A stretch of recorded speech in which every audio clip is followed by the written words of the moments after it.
c'est cette grâce qu'on a à la messe d'être revêtu de la robe et là d'avoir le regard de celui qui est amour et là de pouvoir intercéder pour la guérison des cœurs dans le monde entier, pour que la guerre disparaisse. Et après ça, ce sont les malades.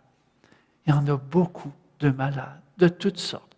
Malades de l'âme, malades du cœur, malades par le corps aussi. Et cette autorité que nous avons dans l'intercession, spécialement quand nous avons revêtu cette robe de noces, et ces guérisons qui se multiplient. J'ai eu dans mon expérience de faire l'Eucharistie, quand on ose à l'Eucharistie remettre des intentions de prière de nos frères et sœurs qui souffrent, par exemple, le cancer. J'ai vu depuis 2 ans au moins une dizaine de cancers qui étaient proches de la phase terminale, complètement guéris.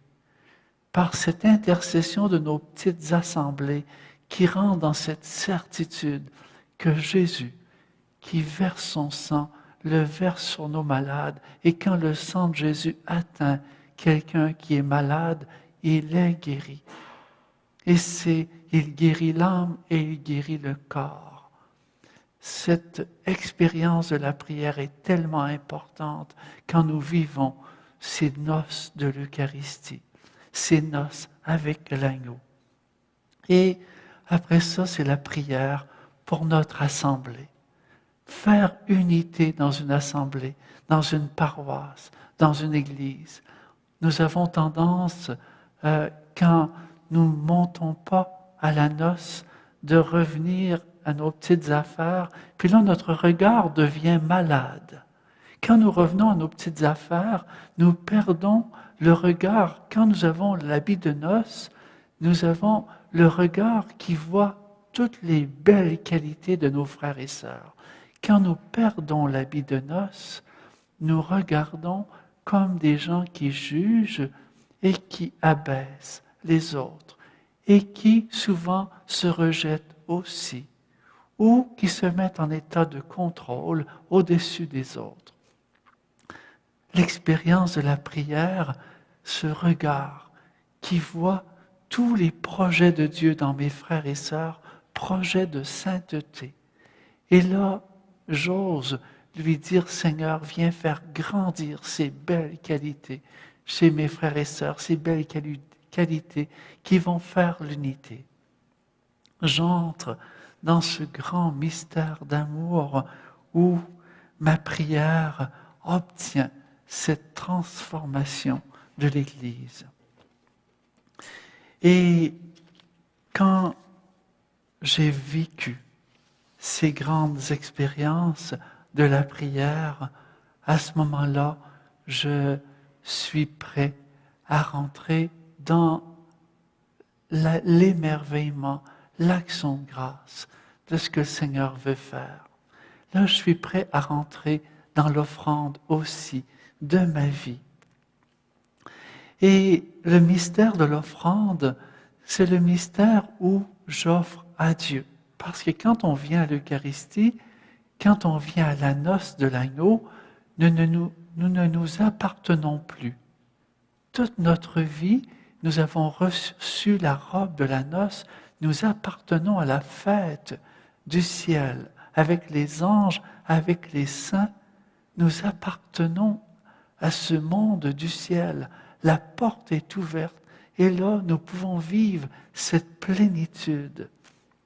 Alors, les offrandes, qu'est-ce qui est fait quand on entre à la messe après avoir proclamé notre foi, après avoir vécu la prière pour le monde entier et avec cette autorité de l'agneau qui verse son sang. Et là, j'entre dans l'offrande. Et là, je suis l'agneau et je viens offrir ma vie. Il y a toujours quelqu'un qui vient offrir le pain et le vin, des fois des fleurs. Et avec ça, nous venons offrir notre vie, notre travail, nos enfants, nos familles. Nous venons donner à Dieu autorité pour que son amour règne dans notre cœur, dans notre vie, dans notre milieu, pour que sa bénédiction atteigne tout, pour que la fête de la joie atteigne tous les aspects de notre vie, de tous les jours, 25 heures par jour, pas une seconde de moins, que tout en nous soit atteint par cette fête. Et à l'intérieur de cette offrande, des fois, j'ai des petits malaises, des fois, j'ai des maladies que le Seigneur me laisse. Il y a des personnes à qui le Seigneur demande la mission d'offrande d'une souffrance physique. D'autres, c'est l'offrande d'une souffrance morale. D'autres, c'est une offrande d'une responsabilité énorme au niveau social.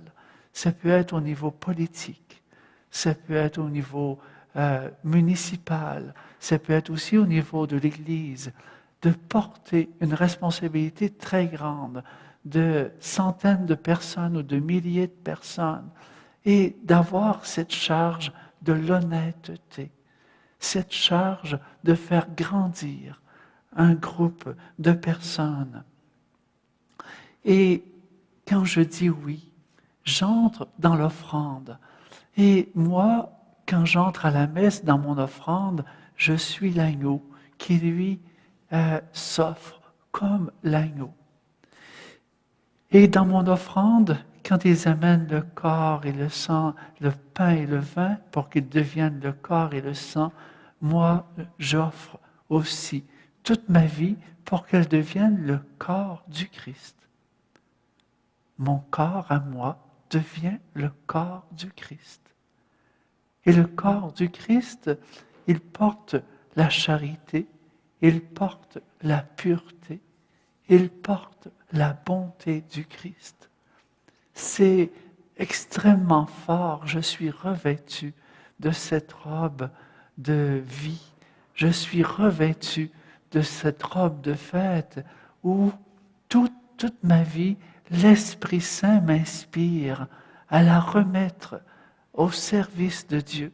Et tout ce que j'ai, moi, de tendance de péché, l'Esprit Saint m'invite au jour le jour à me détacher de manières de faire, des paroles des fois qui peuvent être blessantes, des fois des désirs que j'ai, des fois c'est autour de mes loisirs qui peuvent être changés parce qu'ils ne sont pas selon le projet de Dieu.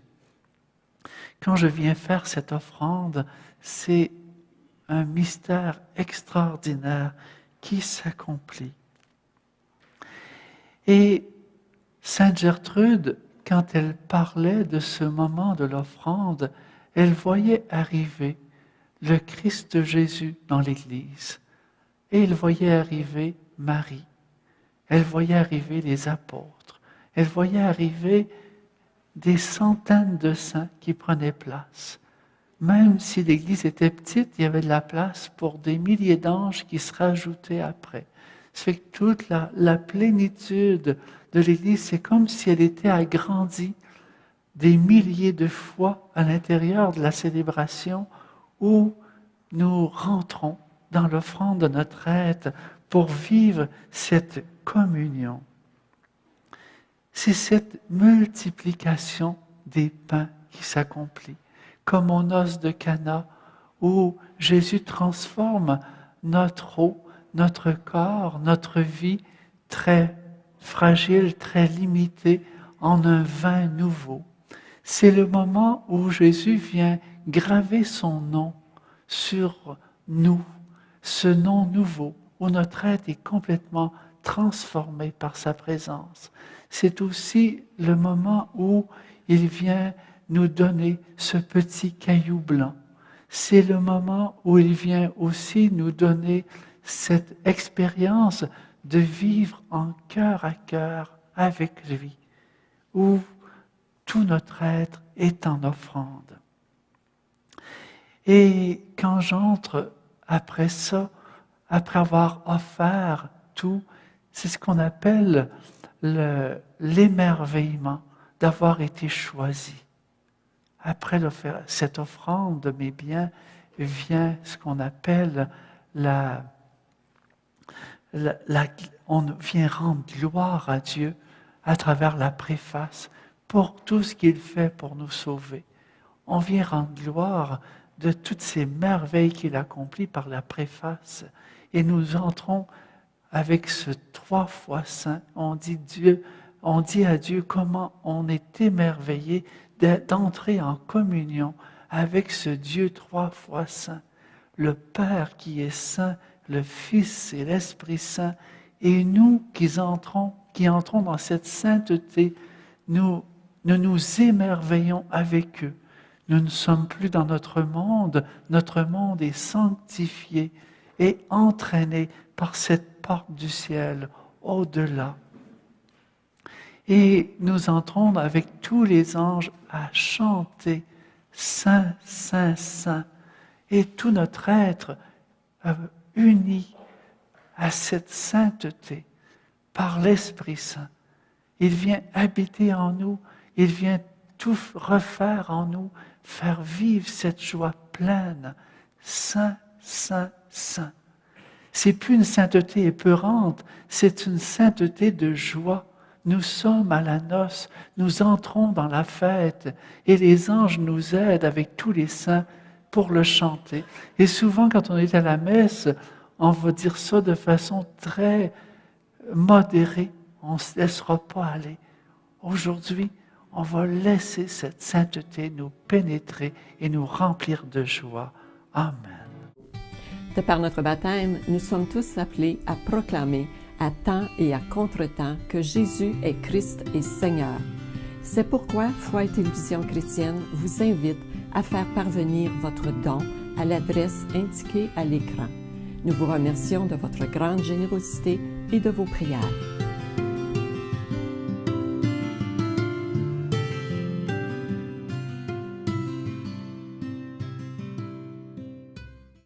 Tandis que le ciel et la terre sont unis ensemble pour un grand cri. Une Eucharistie au moment de la consécration, c'est le grand cri de Jésus à son Père qui est fait pour nous. Le grand cri de Marie, la Mère de Dieu, qui présente chacun de nous, qui présente aussi des membres de nos familles qui ont oublié de revenir voir Jésus. Il y a aussi les grands saints dont nous portons les noms, qui viennent intercéder.